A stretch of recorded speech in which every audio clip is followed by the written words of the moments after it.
Hello students, आज हम देखिए क्लास 9th की साइंस का जो 4th लेसन है स्ट्रक्चर ऑफ द एटम, इसको शुरू करने जा रहे हैं। ठीक है ना, ये साइंस है मेरे पास एनसीईआरटी, इसको शुरू करने जा रहे हैं। इसमें केमिस्ट्री के पोर्शन में first, second, third and fourth only 4 lesson हैं, जिसमें से 3 लेसन आपके कंप्लीट हो चुके हैं।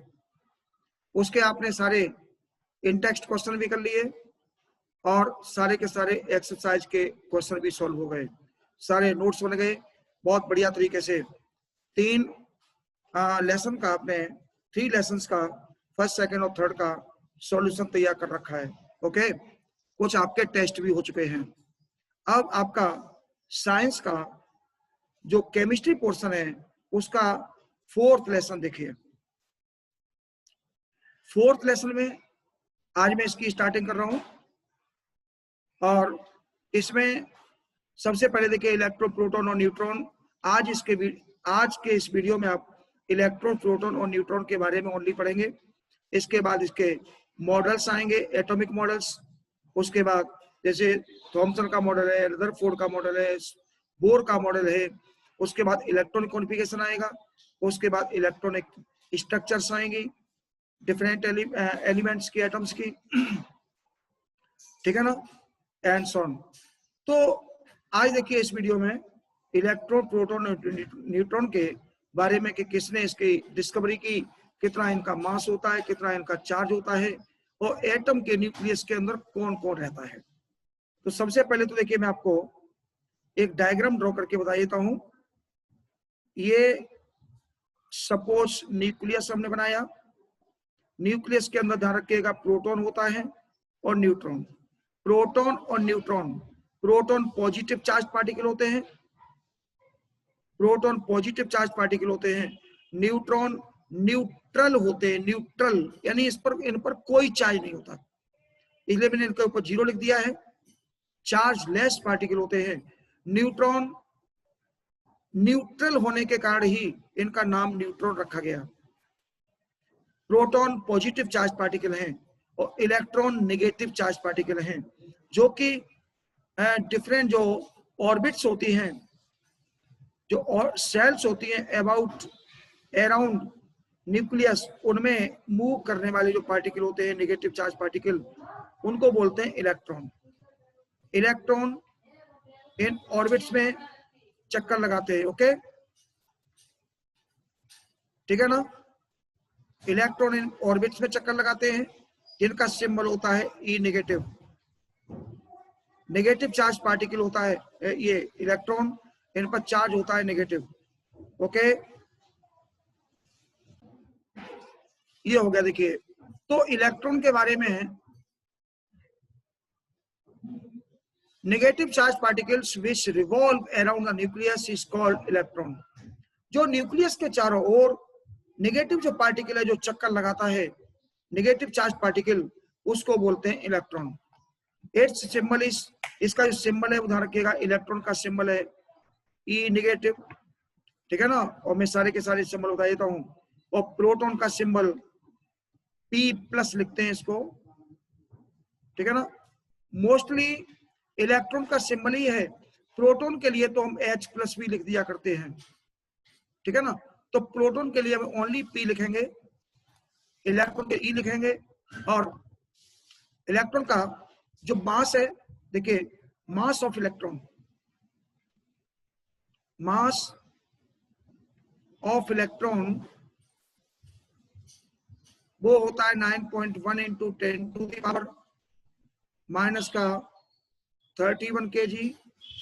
ठीक है ना, वैसे इसमें कंप्लीट दिया हुआ है 9.10938356, इतना आपको याद करने की जरूरत नहीं है। आप केवल ओनली लर्न कर लीजिए 9.1 into 10 to the power minus 31 kg।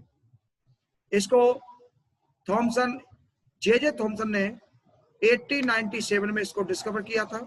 Okay, इसके बाद देखिए आता है प्रोटॉन।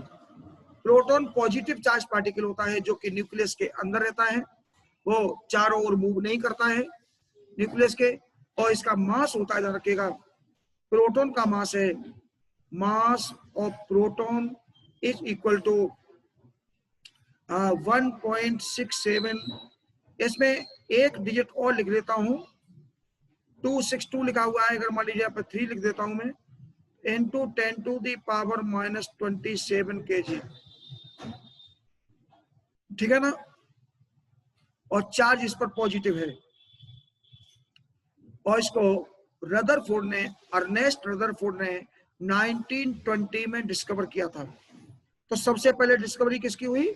सबसे पहले डिस्कवरी हुई इलेक्ट्रॉन की 1897 में, उसके बाद प्रोटॉन की हुई 1920 में, और उसके बाद देखिए न्यूट्रॉन की 1932 में। अब न्यूट्रॉन की बात आती है, देखिए इट इज न्यूट्रल पार्टिकल, ये न्यूट्रल पार्टिकल है, इस पर कोई चार्ज नहीं होता, चार्जलेस पार्टिकल है। इसका मास ऑफ न्यूट्रॉन, देखिए मास ऑफ न्यूट्रॉन कितना होता है? 1.675, ये सामने पूरा लिखा हुआ है 1.67493, तो 9 को खत्म करके मैंने 5 कर लिया यहाँ पर, into 10 to the power minus 27 kg, ठीक है ना, 27 माइनस का 27 kg। अब इसमें कंपेरिजन अगर आप करें तो न्यूट्रॉन थोड़ा सा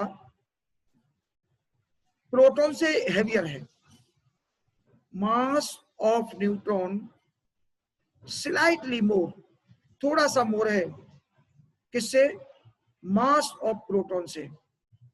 प्रोटॉन के मास से न्यूट्रॉन का मास थोड़ा सा ज्यादा है, और देखिए इसमें 1.675 लगा हुआ है न्यूट्रॉन में, और उसमें लगा हुआ है 1.673, तो 3 की जगह पे इसमें देखिए 5 लगा हुआ है, पावर दोनों की सेम है। और जो इलेक्ट्रॉन है वो तो इलेक्ट्रॉन तो बहुत ही हल्का है, मास ऑफ इलेक्ट्रॉन सबसे कम है, तो सबसे कम मास है इलेक्ट्रॉन का, उससे ज्यादा प्रोटॉन का, उससे ज्यादा न्यूट्रॉन का। क्लियर? अब ये टेबल हमने थोड़ी सी बना के दे दी आपको समझने के लिए। मास ऑफ प्रोटॉन है, न्यूट्रॉन है, इलेक्ट्रॉन है, रिलेटिव मास प्रोटॉन का न्यूट्रॉन का 1 लिखा हुआ है, इलेक्ट्रॉन का ये लिखा हुआ है 0.005। ये कहां से आया उसको भी देखिए आपको बताते हैं। मास ऑफ प्रोटॉन, इसमें क्या है, आपको रिलेटिव मास निकालना है, तो प्रोटॉन से इसका कंपैरिजन किया गया है। प्रोटॉन के मास का आप इसमें न्यूट्रॉन के मास में, या न्यूट्रॉन के मास का डिवाइड लगा दीजिए प्रोटॉन के मास में, दोनों का मास अप्रोक्स सेम है। दोनों का मास देखिए, पावर दोनों में माइनस की 27 है, ठीक है ना। आप रिलेटिव मास प्रोटॉन का निकालना चाहते हैं तो प्रोटॉन के मास में न्यूट्रॉन के मास का डिवाइड लगाइए, तो कितना आएगा? 1। दोनों अप्रोक्स सेम है, अप्रोक्स है, इसलिए 1 आएगा, ध्यान रखिएगा। और यूनिट कोई रिलेटिव का कोई यूनिट होता नहीं है, क्योंकि केजी दोनों का यूनिट होगा, तो केजी जब यूनिट होगा तो यूनिट लेस हो जाएंगे, दोनों का यूनिट कट जाएगा, कोई यूनिट नहीं बचेगा। अब इलेक्ट्रॉन का आता है, तो इलेक्ट्रॉन का देखिए मैं करके दिखा देता हूं आपको। रिलेटिव मास ऑफ इलेक्ट्रॉन, तो कैसे करेंगे?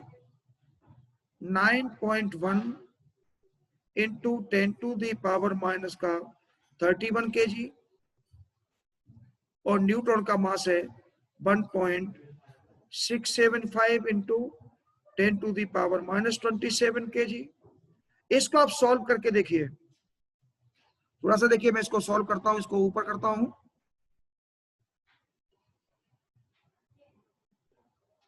देखिए 9.1 into 10 to the power minus 31 और 1.675 into 10 to the power minus का 27 इज इक्वल टू, इसका जब डिवाइड लगाओगे इसमें 1.675 का 9.1 में, तो ये शुरू में आएगा, दे रखिएगा 5, मैंने आगे के प्लेस इसके छोड़ दिए हैं, और into 10 to the power minus का 4, माइनस का 31 ऊपर है, माइनस का 27 नीचे है, तो माइनस का 4 बचेगा, और इसको अप्रोक्स, ये अप्रोक्स वैल्यू में ले लिए, अप्रोक्स लिखोगे तो 0.0005 ये आ जाएगा रिलेटिव मास ऑफ इलेक्ट्रॉन। ठीक है ना, ऐसे कैलकुलेट कर लेंगे। और अब चार्ज आता है, तो मास वो चार्ज ऑफ इलेक्ट्रॉन, तो charge of electron equal to 1 minus का 1.6 into 10 to the power minus का 19 कूलम, और charge of proton is equal to plus का 1.6 into 10 to the power minus 19 coulomb, और चार्ज ऑफ न्यूट्रॉन, ये मैं ऊपर ही आपको बता चुका हूं, charge of neutron will be 0। मतलब न्यूट्रॉन पर कोई चार्ज नहीं है, इलेक्ट्रॉन और प्रोटॉन पर दोनों चार्ज सेम है, बट उनकी नेचर डिफरेंट है, इलेक्ट्रॉन पर नेगेटिव और प्रोटॉन पर पॉजिटिव। ओके, और मास से लास्ट वाले कॉलम में लिखा हुआ है इस तरह से। देखिए, ये इलेक्ट्रॉन, प्रोटॉन और न्यूट्रॉन के बारे में थोड़ा सा डिस्कशन रहा। अब क्वेश्चन ये आता है कि बच्चे बोलते हैं कि हम साहब ये कैसे याद रखें कि इलेक्ट्रॉन को किसने डिस्कवर किया, प्रोटॉन को किसने, और न्यूट्रॉन को किसने। तो मैं एक आपको हिंदी में एक ट्रिक दे देता हूं। ईंट पर नाचे, नाचे यानी ई फॉर इलेक्ट्रॉन और टी फॉर थॉमसन, ट से टी आएगा और टी से बनेगा थॉमसन, यानी इलेक्ट्रॉन की जो डिस्कवरी है वो थॉमसन ने की। पी पर में प आ रहा है तो प से पी बनेगा और र से आर बनेगा। तो प्रोटॉन की खोज जो डिस्कवरी है वो रदरफोर्ड ने की, और ना से एन आएगा और च से सी एच आएगा, CHE कह लीजिए, चे। तो न्यूट्रॉन की जो डिस्कवरी है वो चैडविक ने की।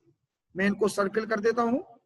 इलेक्ट्रॉन की डिस्कवरी थॉमसन ने, प्रोटॉन की डिस्कवरी रदरफोर्ड ने, और न्यूट्रॉन की डिस्कवरी चैडविक ने। ध्यान रखिएगा, ईंट पर नाचे, इस ट्रिक को आप ध्यान रखें, हिंदी में ट्रिक है ये। तो ई फॉर इलेक्ट्रॉन, ट फॉर थॉमसन, इलेक्ट्रॉन की खोज थॉमसन। देखिए कहीं कहीं थॉमसन भी लिखा हुआ होता है, और थॉमसन भी जे थॉमसन, कहीं कहीं थॉमसन लिखा हुआ है, तो इसमें कंफ्यूज ना हो क्या थॉमसन बोले या थॉमसन बोले। तो इलेक्ट्रॉन की डिस्कवरी थॉमसन ने, प्रोटॉन की रदरफोर्ड ने, और न्यूट्रॉन की चैडविक ने। इस ट्रिक को याद कर लेंगे। Okay, clear. तो ये इस वीडियो में इलेक्ट्रॉन, प्रोटॉन और न्यूट्रॉन की डिस्कवरी के बारे में रहा, इनका मास और चार्ज के बारे में रहा। ठीक है ना, और अगला वीडियो आपको मॉडल्स के लिए मिलेगा, जिसमें थॉमसन मॉडल, रदरफोर्ड मॉडल और आपका देखिए बोर मॉडल मिलेगा। Okay, thanks for you.